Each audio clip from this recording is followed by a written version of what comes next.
President Trump touching down in South Florida today from Miami to Fort Lauderdale. A busy day for the commander-in-chief. Hello, everyone. Thanks for joining us. I'm Jackie Nesbro. And I'm Trina Robinson. The president is currently on Hillsborough Beach for a fundraiser event tonight, but he stopped earlier by South Cama in Doral and for a roundtable with Venezuelan dissidents. And that's where we find NBC6's Phil Prazan live tonight with more on the president's visit. Phil?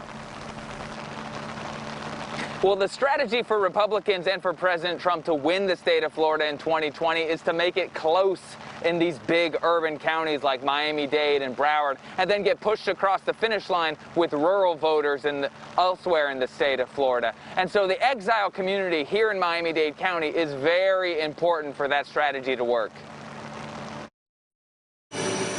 Greeting President Trump on the tarmac was Miami-Dade County Mayor and Republican candidate for Congress, Mayor Carlos Jimenez, Commissioner and candidate for County Mayor Steve Bovo, and Commissioner Pepe Diaz. They wore masks. President Trump did not.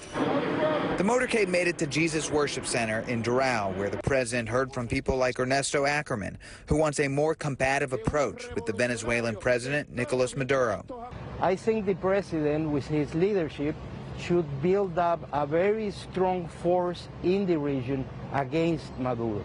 He spoke to Dasha Burns as part of NBC News' County to County program. I came to the United States running from the socialism.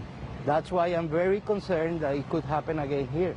There is a growing Democratic Socialist wing in the Democratic Party. President Trump leaning into that to try and keep those key voting blocs of the exiled Cuban community and conservative Latinos here in South Florida. It stands with the righteous struggle for freedom. The patriots here today fled socialism to find freedom, and socialism and other things, as you know, and a step beyond socialism in many cases.